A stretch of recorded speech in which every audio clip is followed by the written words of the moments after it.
نحمده ونصلي على رسوله الكريم أما بعد رب اشرح لي صدري ويسر لي أمري واحلل عقدة من لساني يفقهوا قولي۔ دینی رہنمائی کی 57ویں مجلس میں سبھی سامعین حضرات کی خدمت میں السلام علیکم ورحمۃ اللہ وبرکاتہ۔ آج کی مجلس میں پہلا سوال یہ ہے کہ ایک صاحب جنوبی ہند سے پوچھ رہے ہیں کہ ہمارے یہاں بارش بہت زیادہ ہو رہی ہے، جس کی وجہ سے سڑک کا پانی کنوؤں میں داخل ہو گیا ہے، اور یہ بھی معلوم نہیں کہ وہ صرف بارش کا پانی ہے یا گٹر وغیرہ کا پانی بھی اس میں شامل ہے۔ اب کنویں کے علاوہ ہمارے پاس کوئی دوسرا پانی بھی نہیں ہے، ایسی صورت میں اس پانی کا کیا حکم ہے؟ کھانے پینے اور وضو اور غسل وغیرہ کے لیے اس پانی کا استعمال جائز ہے یا نہیں، جبکہ دوسرا پانی مہیا بھی نہیں ہے؟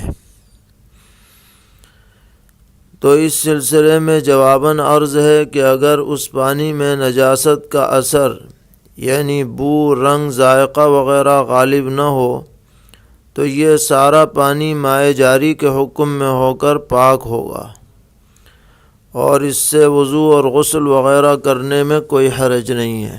لیکن اگر بدبو پائی جائے یا ناپاکی کی وجہ سے رنگ بدل جائے وغیرہ تو پھر حکم الگ ہوگا۔ ایک صاحب پوچھتے ہیں کہ اگر اقامت میں جو کلمات ہیں وہ دو مرتبہ کہنے کے بجائے ایک مرتبہ کہیں تو اقامت درست ہوگی یا نہیں؟ تو اقامت تو درست ہو جائے گی، لیکن ایسا کرنا حنفیہ کے نزدیک خلاف اولیٰ ہے۔ بہتر یہی ہے کہ اقامت میں بھی کلمات کو دو مرتبہ کہنا چاہیے، جیسا کہ اذان میں کہا جاتا ہے۔ ایک سوال یہ ہے کہ ایک شخص مسجد میں اس وقت پہنچا جب کہ امام صاحب قعدہ اخیرہ میں تھے۔ اب اس شخص نے قیام کی حالت میں تکبیر تحریمہ کہی، لیکن ابھی وہ قعدے میں پہنچا بھی نہ تھا کہ امام صاحب نے سلام پھیر دیا۔ تو سوال یہ ہے کہ وہ جماعت میں شامل ہونے والا کہلائے گا یا نہیں، اور نماز اپنی کیسے پوری کرے گا؟ تو جواب یہ ہے کہ اگر اس شخص نے امام کے سلام پھیرنے سے پہلے بحالت قیام تکبیر تحریمہ کہہ لی ہے اقتداء کی نیت سے، تو وہ جماعت میں شامل ہو جائے گا اور اس کی اقتداء درست ہو جائے گی۔ اب اسے چاہیے کہ وہ اپنی نماز مسبوق کے طور پر حسب ضابطہ پوری کر لے۔ تو خلاصہ یہ نکلا کہ جماعت میں شرکت کے لیے اس کا قعدے میں بیٹھنا ضروری نہیں ہے، بلکہ سلام سے پہلے تکبیر تحریمہ کہہ لینا کافی ہے، اور وہ جماعت میں شامل سمجھا جائے گا۔ ایک صاحب پوچھتے ہیں کہ فجر کی سنتوں میں جہری قرأت جائز ہے یا نہیں؟ تو فجر کی یا دیگر سنتوں میں جہری قرأت سلف صالحین سے ثابت نہیں ہے۔ خاص طور پر جو دن کی سنتیں ہیں یا نوافل ہیں، ان میں جہری قرأت کو فقہا نے مکروہ لکھا ہے، اور فجر کی سنت بھی دن کی ہی سنتوں میں شمار ہوتی ہیں۔ اس لیے فجر کی سنت کو سرن ہی پڑھنا چاہیے، جہرن نہیں پڑھنا چاہیے۔ تاہم اگر کسی نے جہر کر لیا تو اس پر سجدہ سہو لازم نہیں ہے، اس کی بھی وضاحت فقہا نے فرمائی ہے۔ ایک صاحب پوچھتے ہیں کہ ایک شخص سنن و نوافل میں اس طرح قرأت کرتا ہے کہ قریب پڑھنے والوں کی نماز میں خلل آ جاتا ہے، یعنی کچھ جہر کے ساتھ پڑھتا ہے تو اس کا یہ عمل کہاں تک درست ہے؟ تو سنن و نوافل میں اتنی جہر سے قرأت کرنا کہ قریب والوں کی نماز میں تشویش پیدا ہو جائے، یہ جائز نہیں ہے۔ سری قرأت کرنی چاہیے اور دوسرے نمازیوں کا خیال رکھنا چاہیے۔ ایک صاحب پوچھتے ہیں کہ جمعہ کی اذان ثانی مسجد کے کس حصے میں دینی چاہیے؟ کیا بالکل خطیب کے سامنے یا پیچھے بھی دے سکتے ہیں؟ تو جمعہ کی جو خطبے کی اذان ہے وہ بہتر یہی ہے کہ خطیب کے سامنے اگلی صف میں دی جائے، امت کا معمول یہی ہے۔ باقی اگر 2-3 صف پہلے سے بھی دے لیں تب بھی اذان درست ہو جائے گی، لیکن مسجد سے باہر نہیں دی جائے گی بلکہ مسجد کے اندر ہی ہونی چاہیے۔ ایک سوال یہ ہے کہ ہماری جامع مسجد میں جمعہ کی نماز کے لیے 3 جماعتیں ہو رہی ہیں۔ پہلی جماعت 1 بجے، دوسری 1:30 بجے اور تیسری 1:45 بجے ہو رہی ہے، اور یہ سلسلہ گزشتہ 5 سالوں سے جاری ہے، اور یہاں کئی مساجد کا یہی حال ہے۔ ایک جماعت میں تقریباً 1-1.5 ہزار لوگ ہوتے ہیں اور ہر جماعت میں مسجد بھر جاتی ہے۔ تو یہ سلسلہ تکرار جماعت کا ضرورت کی بنیاد پر درست ہے یا نہیں؟ اس لیے کہ اگر تکرار نہ کیا جائے تو بہت سے لوگوں کا جمعہ رہ جائے گا، کیونکہ مساجد کم ہیں اور آبادی زیادہ ہے۔ اور یہ بمبئی کا سوال ہے، تو اس سلسلے میں جواباً عرض ہے کہ بے شک اصل حکم یہی ہے کہ ایک مسجد میں ایک ہی جماعت ہونی چاہیے اور سب لوگوں کو اس میں شریک ہونا چاہیے۔ لیکن اگر محلے کے افراد مسجد میں نہ سما سکیں تو اولاً کوشش کی جائے کہ دوسری مسجد تعمیر ہو، یا کم سے کم کسی میدان میں یا ہال وغیرہ میں جمعہ کا انتظام کیا جائے تاکہ لوگ بآسانی جمعہ کا فرض ادا کر سکیں۔ لیکن بالفرض اگر یہ ممکن نہ ہو، جیسا کہ بڑے شہروں کا حال ہے کہ وہاں میدانوں میں بھی نماز کی اجازت نہیں، سڑکوں پر بھی نماز کی اجازت نہیں، نئی مسجد بنانا بھی بہت مشکل ہے، اور اگر تکرار نہ کیا جائے تو بڑی تعداد میں لوگ جمعے سے محروم ہو جائیں گے، تو جب تک کہ بھی متبادل انتظام نہ ہو تو ایک مسجد میں وقفے کے ساتھ الگ الگ جماعتیں کرنے کی گنجائش ہے۔ اس لیے کہ اس میں تکرار جماعت کے مکروہ ہونے کی جو علت ہے، یعنی تقلیل جماعت، وہ نہیں پائی جا رہی، اور اس بات کا شدید اندیشہ ہے کہ اگر وہاں کئی جماعتیں نہ ہوں تو بہت سے محلے کے لوگ جمعہ ہی سے محروم رہ جائیں گے۔ اس لیے ضرورتاً اور مجبوری میں اس کی اجازت دی جائے گی، جہاں ضرورت نہ ہو وہاں اجازت نہیں ہوگی۔ ایک صاحب پوچھتے ہیں کہ ایک معذور شخص 2 صفوں کے درمیان میں فرض نماز بیٹھ کر پڑھتے ہیں، تو ان کو کہاں پر نماز ادا کرنا بہتر ہے، صفوں کے درمیان میں یا کنارے پر؟ بہتر یہی ہے کہ وہ کنارے پر نماز پڑھا کریں تاکہ صفوں میں انقطاع لازم نہ آئے۔ لیکن اگر جماعت شروع ہو چکی ہے اور وہ کنارے پر کھڑے ہو گئے اور پھر مزید جو نمازی لوگ آتے رہے، جس کی وجہ سے ان کے دائیں بائیں لوگ کھڑے ہو گئے اور وہ بیٹھے رہے، تو اس میں کوئی حرج نہیں ہے، اور اگر پہلے سے سب پر ہو تو انہیں کنارے بیٹھنا بہتر ہوگا۔ ایک صاحب پوچھتے ہیں نمازی کے سامنے سے گزرنے کے بارے میں کیا تفصیلات ہیں، اور اس میں بڑی اور چھوٹی مسجد کے اعتبار سے کیا فرق ہے؟ اور دونوں مسجدوں کی کیا حدود ہیں؟ تو اگر بڑی مسجد ہے جس کی مقدار فقہا نے 40 ہاتھ یا 60 ہاتھ لکھی ہے چاروں طرف سے، تو اس میں یہ ہے کہ 2 صف آگے سے آدمی گزر سکتا ہے۔ کیا کھلا ہوا میدان ہے تو وہاں بھی یہی حکم ہے۔ لیکن اگر چھوٹی مسجد ہے جو 40 سے کم ہے یا 60 سے کم ہے تو اس میں آگے سے نہیں گزرا جائے گا، کوئی سترہ کھڑا کر کے پھر گزرا جائے۔ اور بہتر یہ ہے کہ مساجد میں سترے کے لیے کچھ انتظام کیا جائے تاکہ آگے سے گزرنے والوں کو کوئی مشکل نہ ہو۔ ایک صاحب پوچھتے ہیں کہ مسجد کی اوپری منزلوں میں اسکول یعنی عصری تعلیم کا نظام چلایا جا سکتا ہے یا نہیں؟ جس علاقے میں یہ مسجد ہے وہاں کوئی اسلامک اسکول نہیں ہے، جس کی بنا پر یہ سوچا جا رہا ہے کہ مسجد کی اوپری منزل میں اسکول قائم کر دیا جائے، تو یہ درست ہوگا یا نہیں؟ تو جواباً عرض ہے کہ مسجد شرعی کی اوپری منزلوں میں خالص دنیاوی اسکول کی تعلیم کا نظام قائم کرنا شرعاً درست نہیں ہے۔ اس مقصد کے لیے مسجد کے علاوہ کوئی اور جگہ کا انتظام کیا جائے۔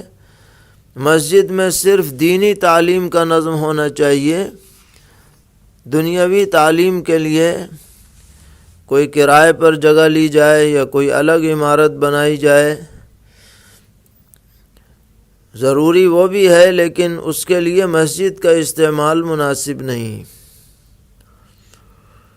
مسجد ہی سے متعلق ایک دوسرا سوال ہے کہ مسجد شرعی کا 12 فٹ حصہ سڑک میں آ گیا ہے، جس میں 8% سڑک میں استعمال ہوگا اور 4 فٹ باقی بچا۔ تو سوال یہ ہے کہ اس 4 فٹ کا استعمال بیت الخلاء وضو خانے میں کر سکتے ہیں یا نہیں، کیونکہ وہاں صف بنانا مشکل ہے۔ جواب یہ ہے کہ جو حصہ عرصہ دراز سے مسجد شرعی کے اندر داخل رہا ہے، جہاں نماز ہوتی رہی ہے، اس میں سے کسی بھی حصے پر بیت الخلاء یا وضو خانہ بنانا درست نہیں ہے۔ جیسے بھی ہو وہاں نماز ہی پڑھنے کا اہتمام کرنا چاہیے تاکہ مسجد کی بے حرمتی لازم نہ آئے۔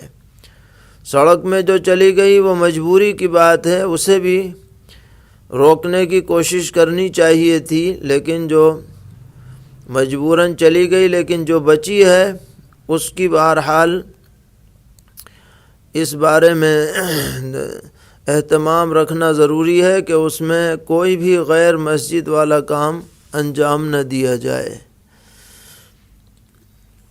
سوال ہے کہ حدیث میں آتا ہے کہ اپنے مردوں کو انتقال کے وقت کلمہ طیبہ کی تلقین کیا کرو، تو سوال یہ ہے کہ پورے کلمہ توحید و شہادت کی تلقین کرنی ہے، لا الہ الا اللہ محمد الرسول اللہ، یا صرف لا الہ الا اللہ کی؟ تو حدیث میں جو ہے الفاظ، ان میں تو صرف لا الہ الا اللہ کے الفاظ ہیں، لقنوا موتاکم لا الہ الا اللہ۔ لیکن فقہ کی کتابوں میں لکھا ہے کہ دونوں شہادت کے کلموں کی تلقین کی جائے گی، اشہد ان لا الہ الا اللہ و اشہد ان محمدا عبدہ و رسولہ۔ اس لیے مناسب یہی معلوم ہوتا ہے کہ پورا کلمہ پڑھا جائے، لا الہ الا اللہ محمد رسول اللہ، یا کم سے کم یہ ہو کہ بیچ بیچ میں محمد رسول اللہ پڑھ لیا جائے،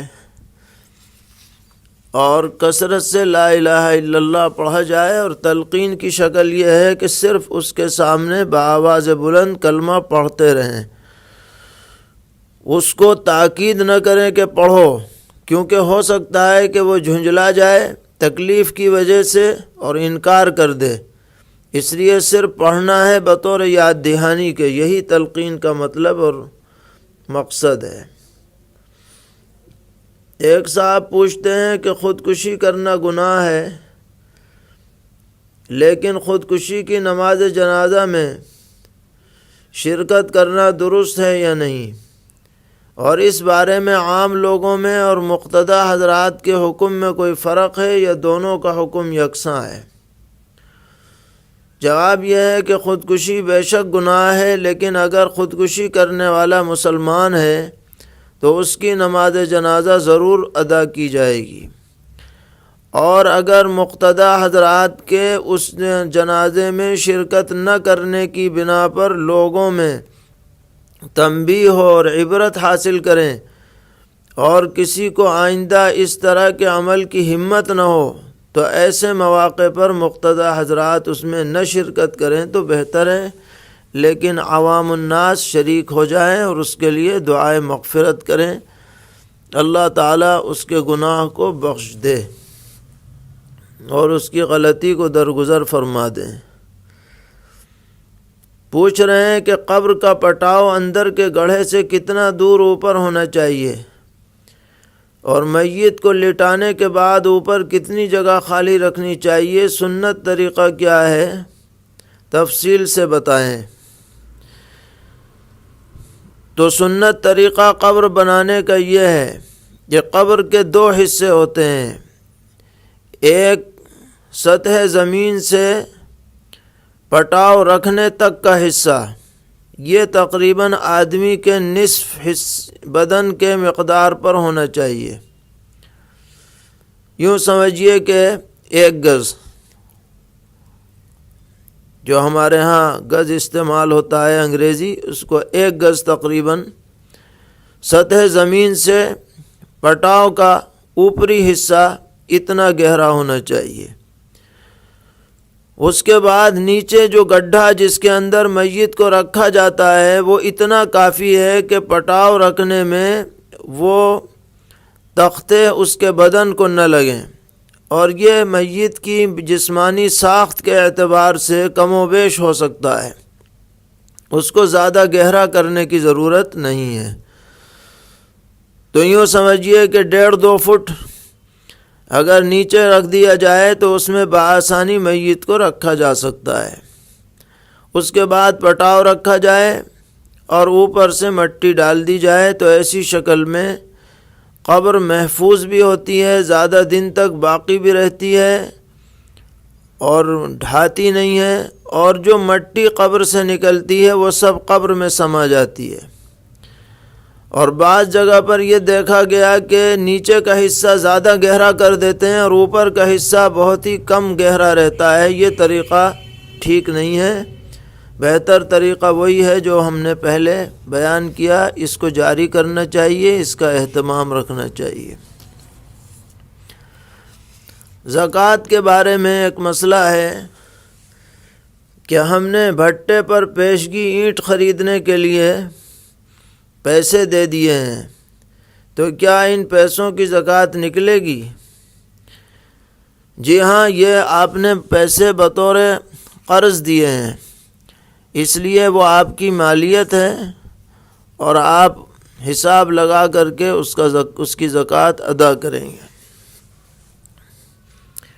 ایک صاحب پوچھ رہے ہیں کہ ایک شخص نے زید کو حج بدل کرایا اور حج کمیٹی میں مکمل رقم جمع کرا دی، لیکن حج کے بعد کچھ رقم حج کمیٹی سے واپس مل رہی ہے، تو یہ واپس ملنے والی رقم اصل عامر کو واپس کی جائے گی یا حج کرنے والے زید کے لیے خود استعمال کرنا درست ہے؟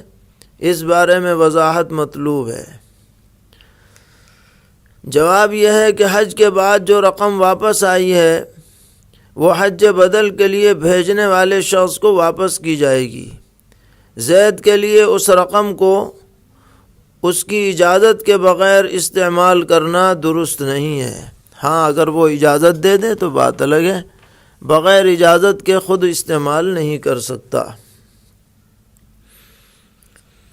ایک سوال یہ کیا گیا ہے کہ ایک شخص نے غصے میں آ کر کنکری مٹھی میں بھر کر بیوی کے منہ پر مار دی اور کہا، یہ لو، یہ ہے تمہاری طلاق۔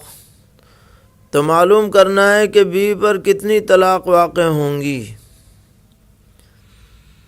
تو جب اس نے ایک مرتبہ مٹھی بھر کر کنکری ماری ہے تو محض کنکری مارنے سے تو کوئی طلاق نہیں پڑی، لیکن بعد میں جب اس نے یہ الفاظ کہے کہ لو یہ ہے تمہاری طلاق، اور عمل ایک پایا گیا، اس لیے ایک طلاق رجعی واقع ہوئی ہے۔ عدت کے اندر رجعت کرنے کا اختیار ہے۔